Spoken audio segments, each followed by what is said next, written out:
Alhamdulillah. Alhamdulillah wa kafa wa salatu wa salamu ala ibadihi allazina istafa.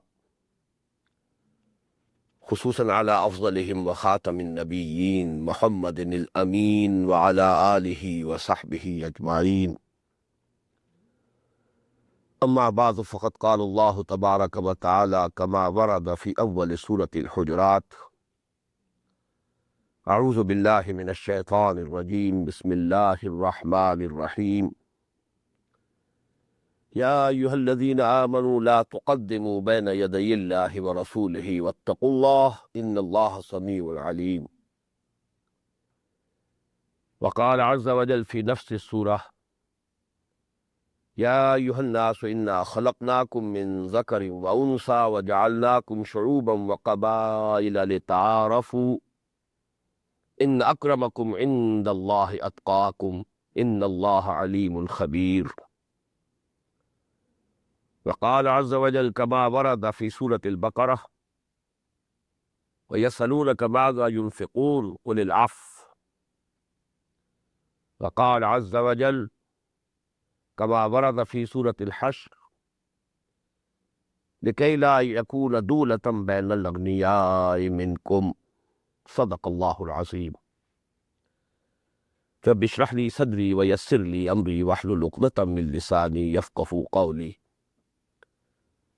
اللهم ربنا ألهمنا رشدنا وأعذنا من شرور أنفسنا. اللهم أرنا الحق حقا وارزقنا اتباعه وأرنا الباطل باطلا وارزقنا اجتنابه. اللهم وفقنا لما تحب وترضى. آمين يا رب العالمين. Dear brothers and sisters and sons and daughters in Islam, Assalamu alaikum wa rahmatullahi wa barakatuh. Those of you who are attending these lectures regularly, they must be remembering that we were discussing what is the basic concept of Khilafah, and then what would be the constitutional structure of state under Khilafah in the modern times. I gave you 4 points about the essential, basic, fundamental, philosophical meaning of Khilafah. Number 1, Khilafah is opposed to, is the antonym of Hakimiyya. Khilafah is vicegerency. Hakimiyya is sovereignty. It is the necessary corollary of Tawheed that Hakimiyya, sovereignty, belongs to Allah and Allah alone.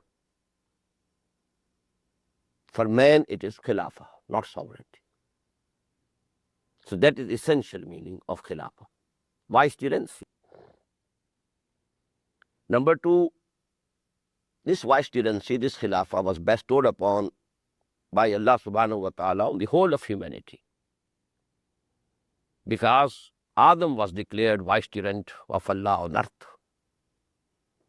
Inni ja'ilun fil ardi khalifa. So all the progeny of Adam, they are entitled to the status of vicegerency. Number 3, but those who claim sovereignty, they are as if in revolt, in rebellion against Allah subhanahu wa ta'ala. They are the criminals.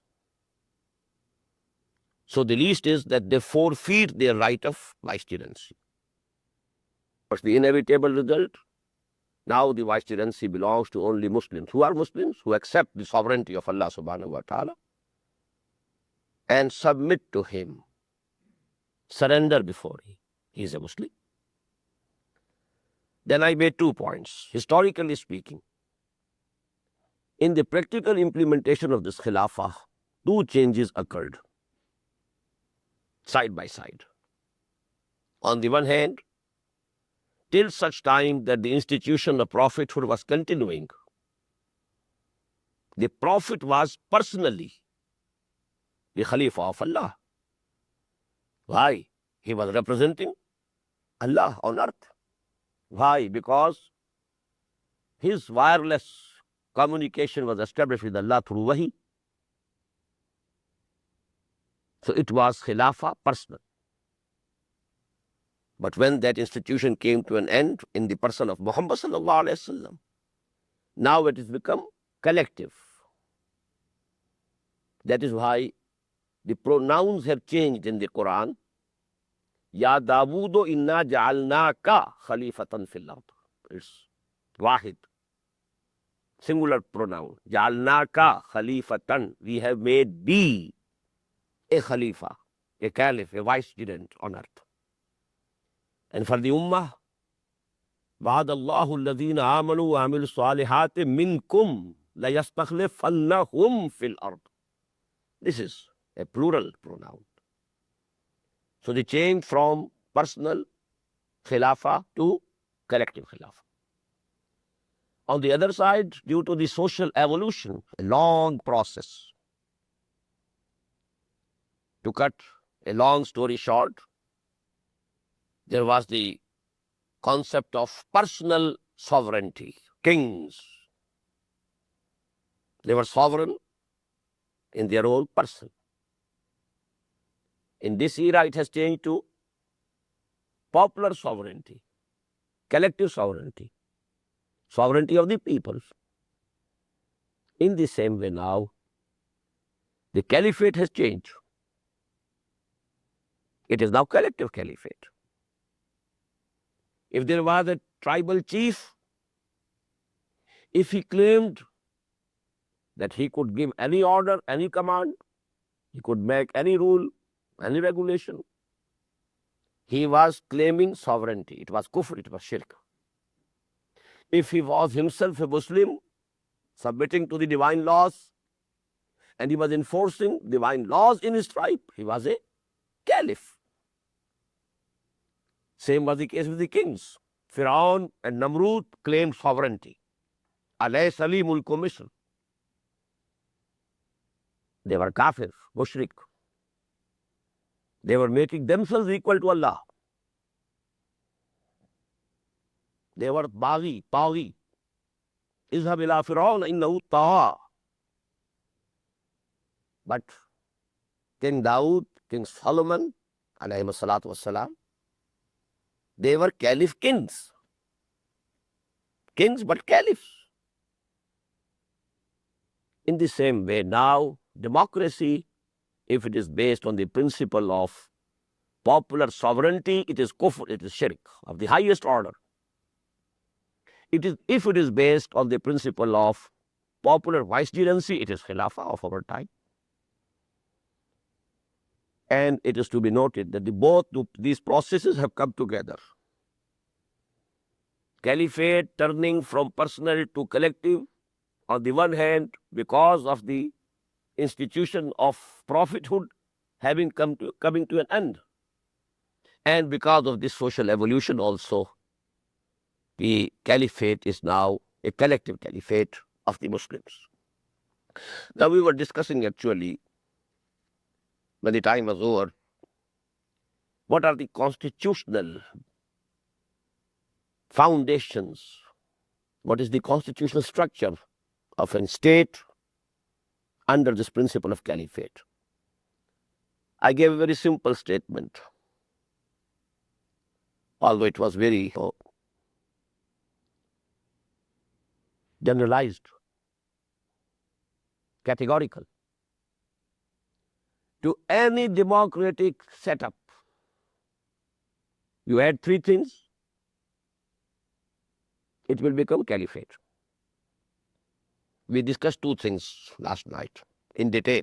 Number one, the first clause of the Constitution should be that in this state, sovereignty belongs to Allah, not to the people, not to any one person, not to any, section of the society, but to Allah alone. To people belongs vicegerency. And I told you, at least in Pakistan, we achieved that goal by passing the objective resolution. which states clearly sovereignty belongs to Allah. And all the authority that we have is a delegated authority, and it can be exercised only within the limits prescribed by the real sovereign, that is Allah subhanahu wa ta'ala. Second thing to be added is, this will be clause number 2 of the Constitution. No legislation can be done here repugnant to the Quran and the Sunnah. Legislation can continue. You can have 3 pillars of the state: the executive, the legislature, the judiciary. Go on. You can frame laws, but within the limits, boundaries of the injunctions of the Quran and the Sunnah, the book of Allah and the practice of His messenger. And I discussed in detail what will be the mechanism. Now we are coming to the third essential point, and I told this is somewhat bitter. A bitter pill, difficult to swallow, because we are under the influence of Western thought. Slogans, although they are hollow and empty slogans. But because we are influenced, some of the concepts of our deen we cannot easily reconcile. But may Allah give us the courage to see for ourselves whether this is the teaching of Islam or not. If we feel it is, then we shouldn't be apologetic at all. We must proclaim it, declare it with full confidence. What is that third bitter pill? And that is, I'm putting it in most, rough words. I don't want to polish the words even. I want to make it more bitter.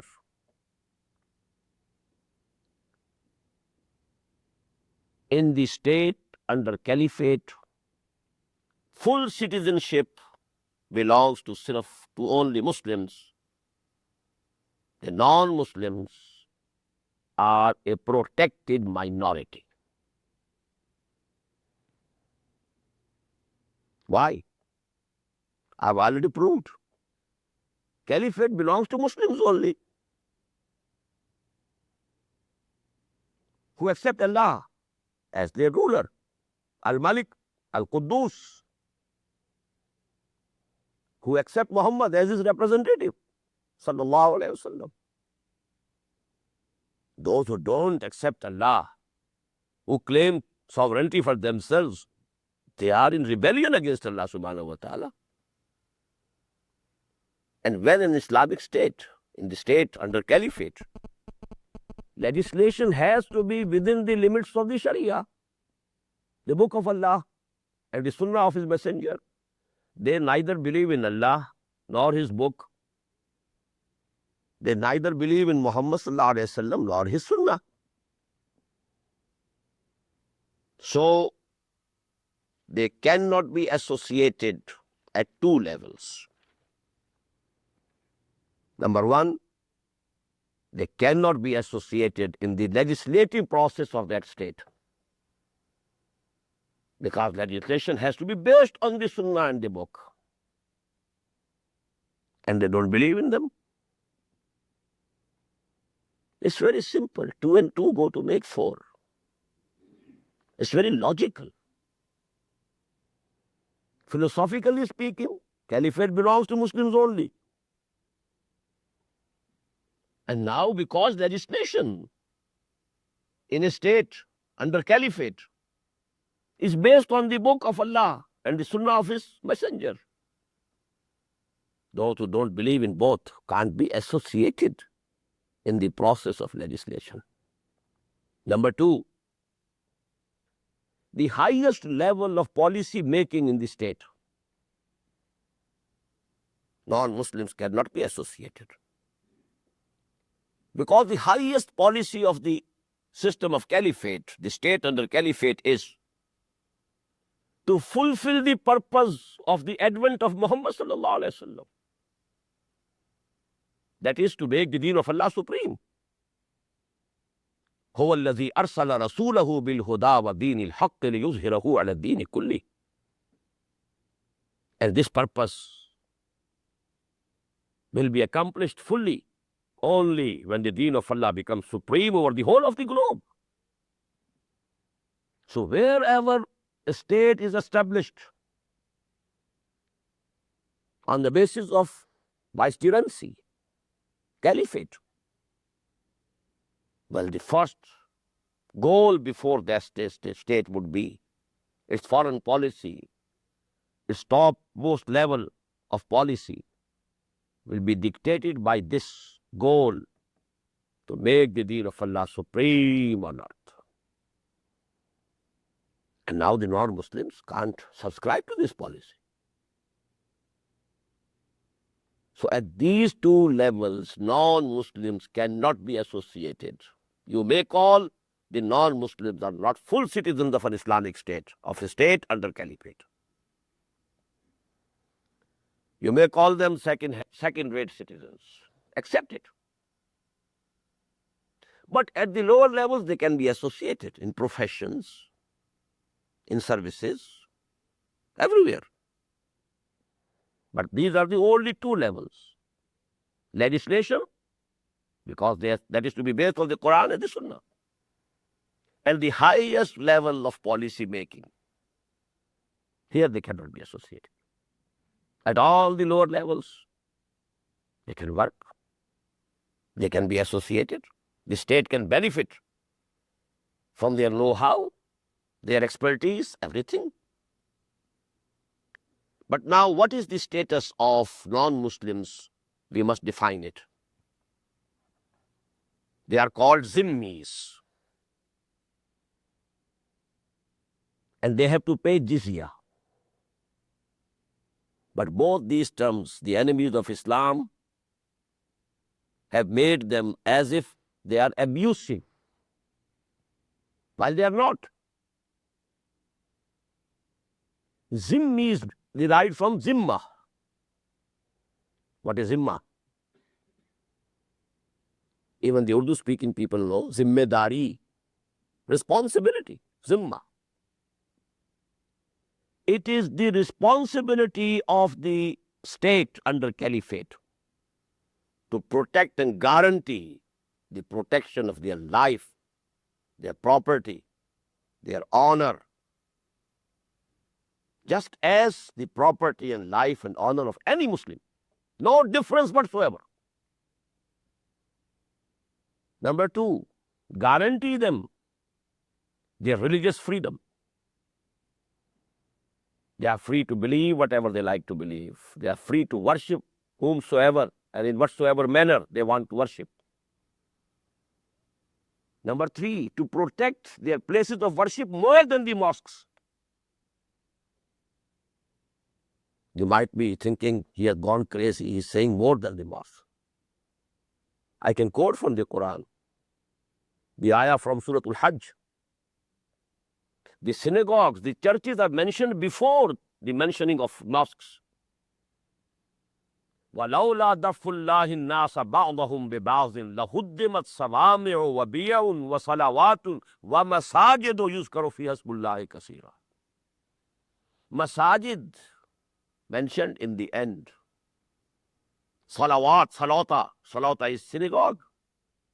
Biyaun, these churches. So they're monasteries. They have to be protected. You know, Hazrat Umar radiyallahu ta'ala anhu refused to pray in the church in Jerusalem. He entered Jerusalem as a conqueror, as a victorious person. And as is the practice of the people who have been conquered, the Christians, you know, they said, no, it's the time for your prayer. Okay, pray here. No. If I pray here, the Muslims will make it a mosque. He went out of the church, prayed outside. So these are, and the guarantee their personal law, freedom in personal law. Laws of marriage, laws of inheritance. the freedom to teach their progeny, their sons and daughters, their religion, not to preach it to the Muslims. These are the rights of non-Muslims in the state under caliphate. But they cannot be associated in the legislative process. It's as simple as that. They cannot be associated at the highest level of policy making. Now, by the way, what is jizya? Again, this word has been used, as if it's a very ugly term. We are also very apologetic. No.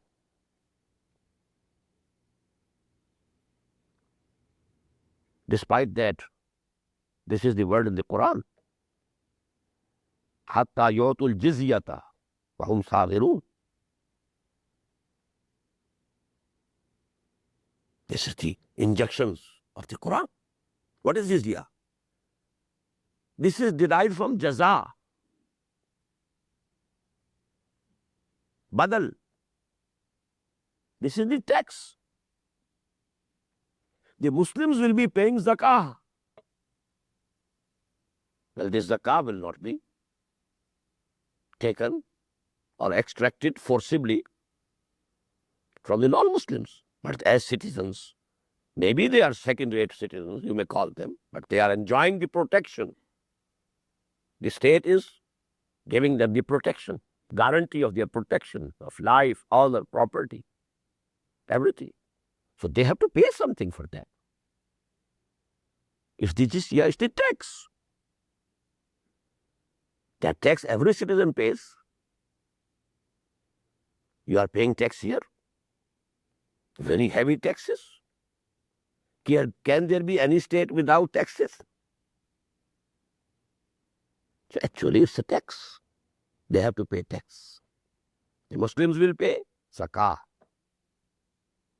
That's the only difference. It's no abusive word. It's nothing, insulting word. Not something dishonoring them. Nothing of the sort. So that is actually, I told you, it's quite difficult to swallow because there are slogans. All citizens are equal. Are they equal in India? The Muslims and Hindus? Do they enjoy equal rights? It has become very difficult for the Muslims of India to protect their family laws. The Hindus are bent upon, establishing a common civil code. The only, protection for Muslim culture and civilization is within the boundaries, walls of the house. Even they want to destroy it. We shall guarantee to the non-Muslims. Guarantee the protection of their life, honor, property. Full freedom in religion. Full freedom in personal law. Protection of their places of worship. Right to preach and teach among their own people. So that is the position. I told you it's quite bitter in the context of the prevalent conditions and slogans which are very common in the world. But now, let me come to the next discussion. I said yesterday that if you add these 3 points to any democratic order, irrespective of whether it is parliamentary or presidential or unitary or federal or confederate, it will become caliphate. Essentially, it is true, it is correct. Because caliphate only means you must accept Allah as the real ruler, sovereign. You must accept the status of vicegerent, not of sovereign. You must abide by the injunctions of the Quran and the Sunnah. This is in essence caliphate. And due to the process of evolution, social evolution, you have to have a collective caliphate now and a democratic caliphate. But now I want to discuss another issue. The presidential form of democracy is much nearer to the system of caliphate. Elect a person, choose a person, now give him, some freedom, some authority for a specified period. He should not have to depend all the time on the majority of a house, which is the case in the parliamentary system. Most of his attention is devoted to keeping the members of the parliament with him. If there is a defeat to the government party, even on one issue, government changes. So actually, what is this parliamentary system? It is the legacy of the British. Because the British nation, English nation, they are traditionalists. They want to keep their queen or king on top. That's all. Although they have no authority, no power, nothing of the sort. It's all ceremonial. I go to the extent of saying that this Buckingham Palace and Windsor Palace, they are human zoos. Go and visit and see. That's all. Instead of animals, there are a few humans. Nothing else. But they have to keep them. So they are, the king or the queen is the head of the state. And the prime minister is the head of the government. The duplicity. It is working there because the king and queen, they are contented with their status. They don't interfere in the working of the government. But in any other country, if somebody, is sitting in the chair of the president, he feels, I am the head of the state. I must have some authority. The result is what is happening in Pakistan. Either all the authority is with the prime minister and the president becomes Chaudhry Fadl-e-Ilahi, proverbial,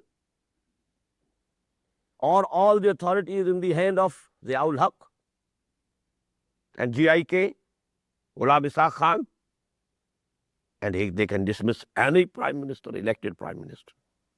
Maybe it's Junejo or Benazir Bhutto or Nawaz Sharif. This is what is happening. So actually, this system is ridiculous. There's duplicity. It's illogical. There's much, talk going on in India also, that we must switch over to the presidential system. This parliamentary system is not suited.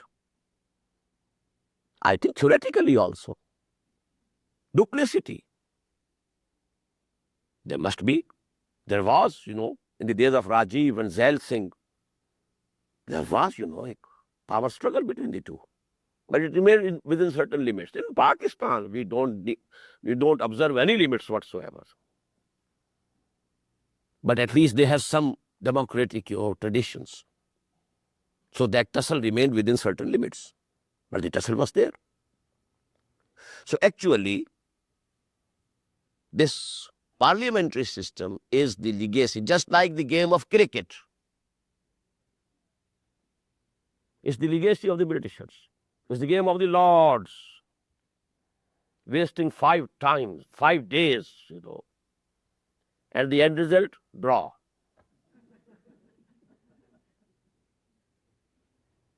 Wasted 5 days. So actually, and we were ruled by the Britishers. We are keeping all the British traditions, intact, close to our chests.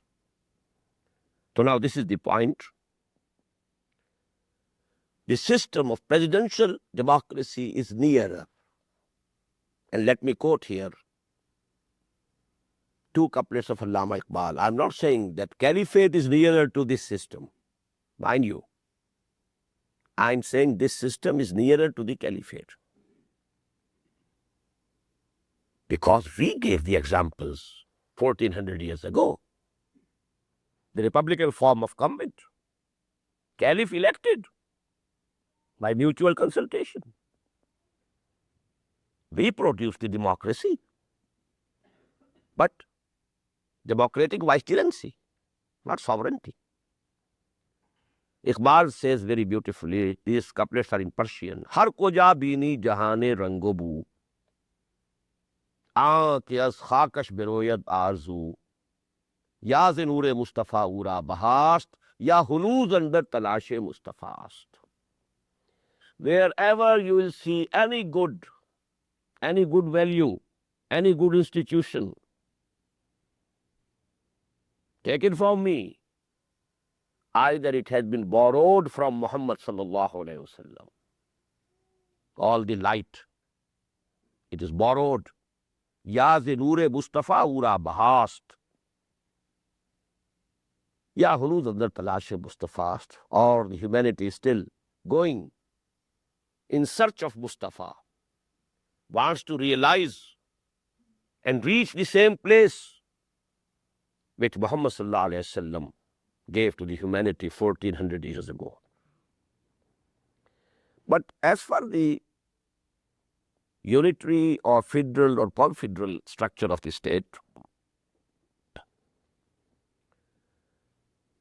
let me make an observation. I find that the spirit of the time, spirit of the age is that it should be federal, giving maximum autonomy to federating units. All people want some autonomy. It's better administratively. Smaller units can be administered better. The bigger the units, the bigger the problems. The larger distances are to be covered by the people for simply administrative matters.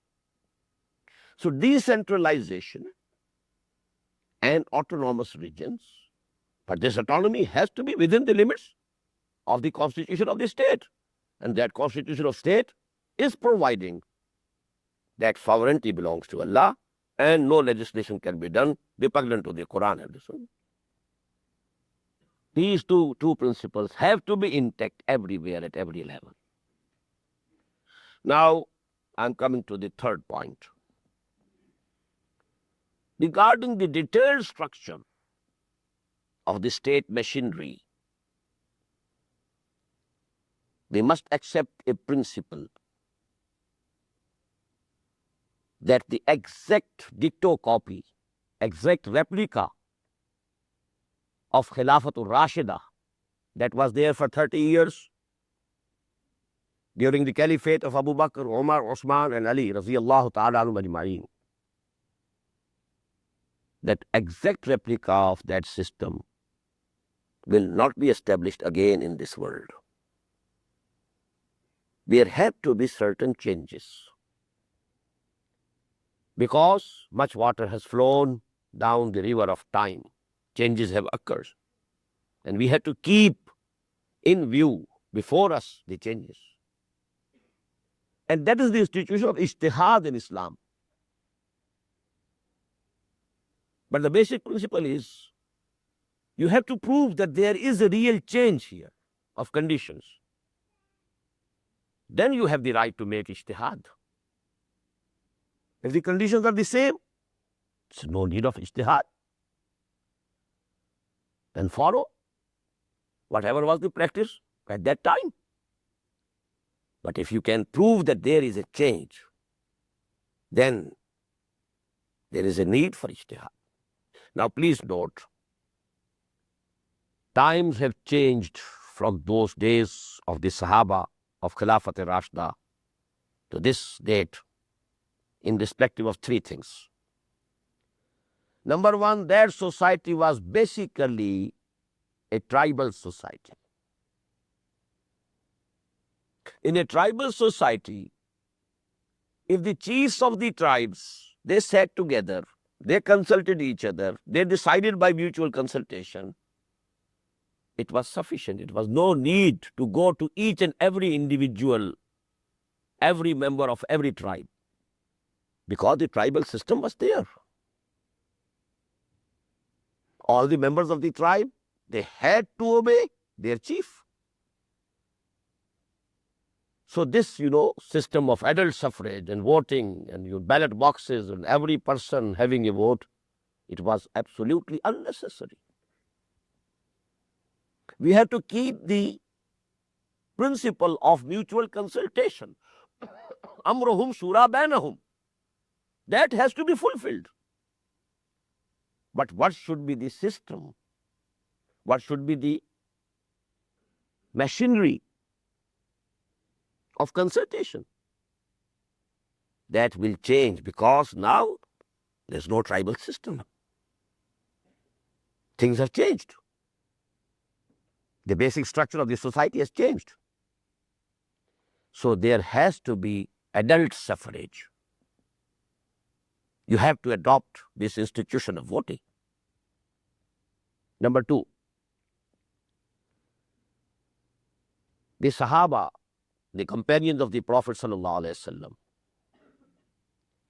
their souls were purified by Muhammad himself ﷺ. Can we expect people of that moral level? Can we expect today that we can have people like Abu Bakr, Umar, Uthman, Ali? Next to impossible. So there can be some change. I will come to that change later on. Then number 3, there was a gradation among the Sahaba based on the verdicts of the Prophet ﷺ. You can't measure the taqwa of a person. How muttaqi is this person? How muttaqi is this person? You can't measure.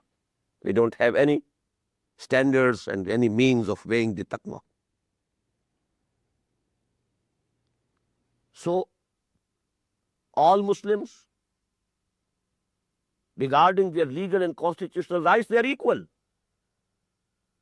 But there was a gradation in the Sahaba. On top were the Ashara Mubashara, the 10 about whom the Prophet ﷺ said in this very life that they will go to Jannah. Guaranteed. They are at the top. Abu Bakr, Umar, Uthman, Ali, Talha, Zubair, Abdurrahman ibn Auf, Sayyid ibn Zayd, Sa'd ibn Abi Waqqas. They are at the top. Then there are 302 more, rather 304, who were there with the Prophet at the Battle of Badr. Badriyun. Why did I subtract 9 from the number, 313? Because 9 are included in the Ashara Mubashara, where the second step, only Hazrat Uthman radiyallahu ta'ala anhu was not present in Badr because his wife was sick and the Prophet asked him to remain at Medina. So that is why out of those 10, 9 were present. So when you take out those 9, out of 330, now they remain 304. So they are at this second level. Then there are about 1,400 or 1,800 persons who were there, who gave that pledge, the bay'ah of Rizwan. لَقَدْ رَضِيَ اللَّهُ عَنِ الْمُؤْمِنِينَ إِذْ يُبَايِعُونَكَ تَحْتَ الشَّجَرَةِ. So there was a gradation. Now we don't have any gradation. So these 3 conditions, basic. Number 1, that was a tribal society primarily. Number 2, the tazkiyah, the purification of the souls and the intentions, niyat. It was so extreme. We couldn't doubt the intention of any Sahabi. Then there was a gradation among the Sahaba. Now these three things will never happen again. So on that basis, regarding the detailed implementation of Khilafah, let me make here 5 points.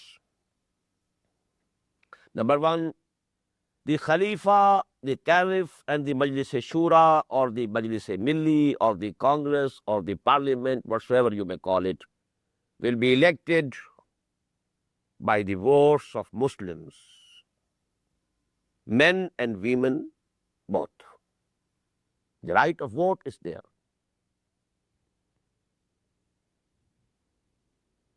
And all Muslims are equal in constitutional and legal rights. I've discussed this issue in my discussion regarding Iman, the difference between Iman and Islam. And I gave a very simple example, that if there are two brothers, one is very muttaqi, he says tahajjud also, in addition to the 5, imperative prayers. The other is fasiq, but he's a Muslim. Not a kafir, he's a fasiq, but a Muslim. Now if the father dies, the share of inheritance of the brothers, will it be more for the muttaqi and less for the fasiq?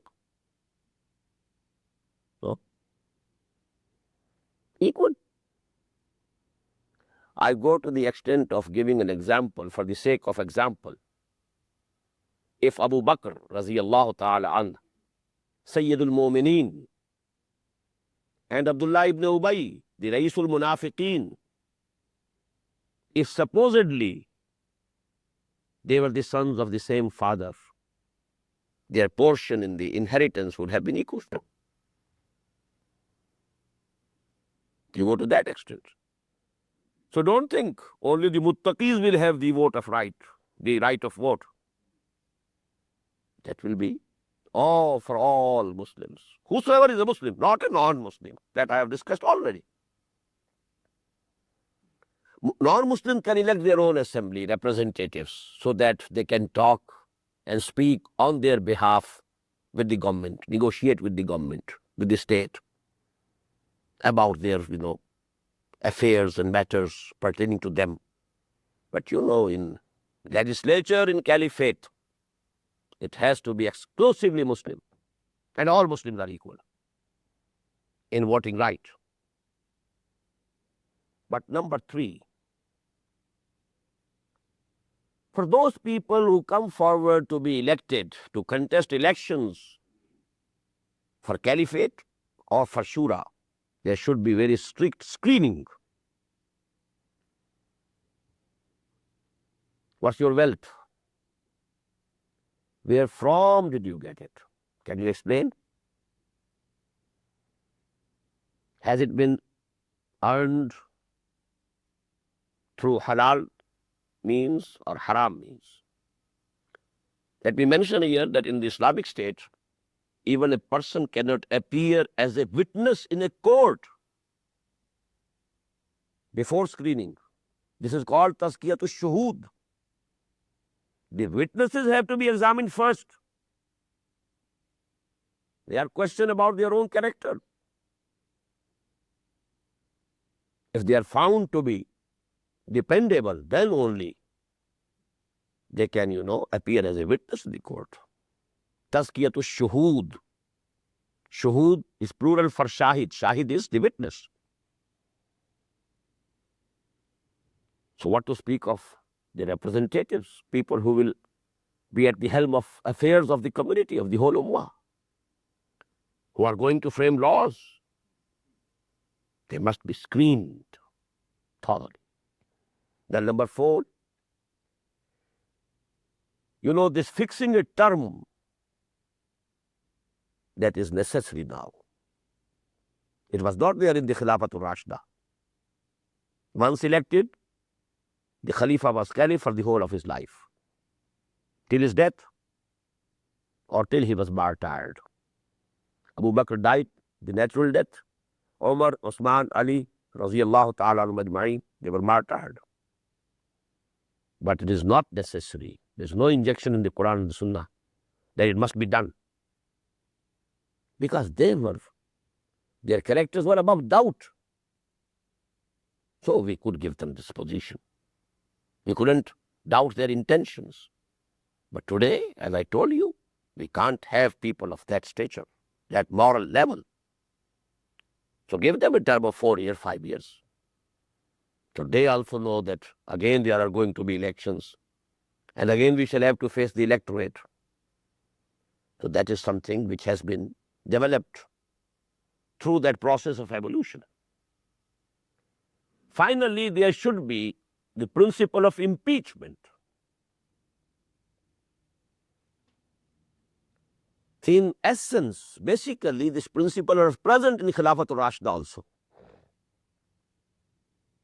Because you must recall, it's every man's knowledge, that after the bay'ah of Khilafah for Hazrat Abu Bakr radiyallahu ta'ala anhu, the first khutbah that he delivered, the first sermon, he said, if I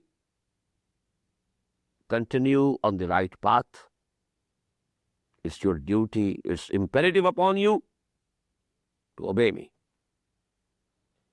And if I turn to some wrong direction, it's your duty to correct me. So the principle was there. Although there was no need for Abu Bakr or Umar or Usman or Ali, therefore no institutions could be developed.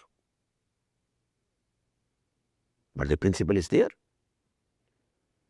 There's a more illustrative example. Once during his caliphate, Hazrat Umar radiyallahu ta'ala anhu, there was a congregation, Muslims were present. He asked a question. What will you do if I continue on the right path? The whole congregation said, we shall obey you. Nasma'u wa nutir. We shall listen to you and obey you. The next question was, what will you do if I go to some wrong direction? If I turn to some wrong direction? And a person from the congregation, he drew his sword. We shall correct you with this. And Umar said, Allah be thanked, Alhamdulillah. I'm not leaving the deaf or the dumb. Muslim community is alive. It's just the same thing, as you know. The Prophet ﷺ had been commanded to proclaim in Surah Yusuf, قُلْ هَذِهِ سَبِيلِي أَدْعُو إِلَى اللَّهِ عَلَى بَصِيرَةٍ أَنَا وَمَنِ اتَّبَعَنِي. Proclaim, O Muhammad ﷺ, this is my path. I am calling to Allah subhanahu wa ta'ala, but not blindly. Ala basiratin ana, having all the insight about what I am calling you to. And not only myself, وَمَنِ اتَّبَعَنِي, even those who are following me. They are following me with open eyes, with the insight. They are not blind or deaf or dumb. So the principle of impeachment should be there. And let me add here one point more regarding, the system, the presidential system. Theoretically speaking, there are three main pillars of the state, modern state. The executive, the legislature, and the judiciary. In the parliamentary system, two are joined together. The parliament is the legislative body also, and the parliament chooses the prime minister, who is the executive head also. So there's a confusion.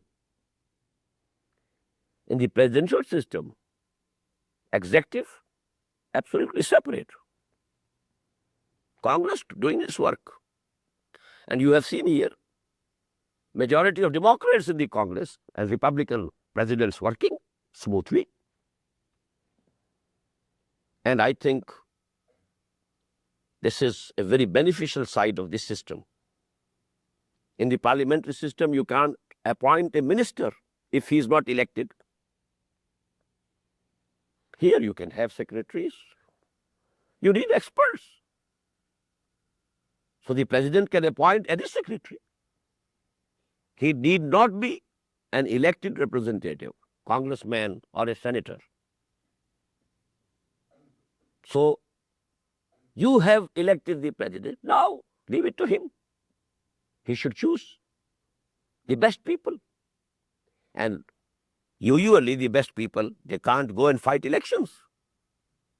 The professionals, the academicians, the intellectuals, but can they fight elections?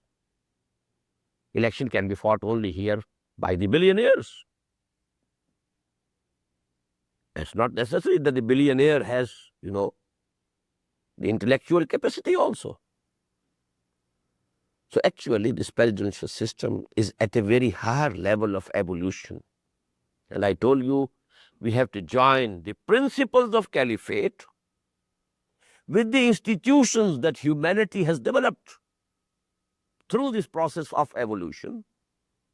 Joining them together, we shall be able to establish the state on the basis of the principle of caliphate. I have taken so much time in discussing the constitutional structure of state under caliphate. I'll be very brief about the economic system and the social system. I propose to complete both in 1 hour, the next session. But this I have, discussed in detail, because this is the basis. A constitution of a country or a state specifies how the legislation will be done. Legislations go on changing. Amendments after amendments can come. This process, the ball is set rolling. Only the principles are there in the constitution. A new problem arises, well, come on, discuss, and come at a decision, reach a decision, but within the limits of the constitution. So regarding the economic structure, regarding the social structure of the society, detailed legislations, they can be reviewed. We can see if the conditions have changed, if we have to make some ijtihad. But that ijtihad has to be within the limits of the Quran and the Sunnah. No ijtihad can transgress the limits of the Quran and the Sunnah. And who will decide whether the limits have been transgressed or not? Judiciary. Every citizen, every Muslim should have the right to go and knock the door of the court. I prove that such and such provision of this piece of legislation is transgressing the limits of the book of Allah or the Sunnah of the Prophet. I should have full right, and I should be given a full chance to prove my point. Ulama can go there. The experts in law, the fuqaha, they can go and argue. So actually, once this principle is accepted, once the state is established on this basis, this constitution is fixed, then it is as if the ball has been set rolling. Now the system can work. Now you can make detailed legislations. And you can move with the movement of time. And it is called ijtihad. But you have to keep the fundamentals intact anyhow. About 10 years back, there was a controversy in Pakistan regarding some of my statements. And many journalists from this part of the world also came to me there in Lahore. One representative of the Wall Street Journal, he came, he took a very detailed interview from me. And in the end, he asked a straight question. Would you like to be called a fundamentalist? I said, sure, we are fundamentalists. But we move with time also, keeping the fundamentals intact. Our fundamentals are like the roots of the tree. If the tree is cut from the root, it's no longer a tree. It can provide you firewood, or you can use it for making some furniture. It's no longer a tree if it is cut away from the roots. So the roots, they are the fundamentals of Islam. We have to cling to them. We are fundamentalists in that sense. But we made ijtihad. And the best, simile has been given in the Quran. Masalu kalimatin tayyibatin kashajaratin tayyibatin asluha sabitul wa faruha fis sama. A tree whose roots are fixed, firm in the soil, but its branches are high in the skies. Such is the case of Islam. Fundamentals intact. But then you go on. Every leaf of a tree has a direct connection with the root. So every juziyah, every detail of Islamic legislation has the connection with the roots, and the roots are the book and the sunnah. The book of Allah and the sunnah of Messenger of Allah. Sallallahu Alaihi Wasallam. So actually the constitution fixes the fundamentals of the state. This is the difference between deen and mazhab. This word mazhab was used exclusively for our schools of fiqh. Mazhabu Abi Hanifa, Mazhabu Shafi'i, Mazhabu Malik, Mazhabu Ahmad Ibn Hanbal. Islam was never a mazhab. Islam is deen. And deen is the constitution. And please, let me make another statement. The deen has been the same from Adam to Edom. As I said, Iman has been the same from Adam to this day. In the same way, deen has been the same from Adam to this time. But Sharia's laws, they have changed. The Sharia of Musa, ﷺ, different from the Sharia of Muhammad, ﷺ. So that is the relationship between the constitution and the laws. Laws can be framed, laws can be changed from time to time. But this constitution is the deen. And that is why I have discussed this constitutional structure of Islamic State, or the state in our modern times, based on the principle of caliphate in detail. I pray to Allah subhanahu wa ta'ala, He gives us the correct understanding of our deen. And then He gives us the courage to resolve, make a resolve, to establish this deen of Allah subhanahu wa ta'ala as a living reality, as a politico-socio-economic system, as an organic whole. Aameen Ya Rabbal Alameen.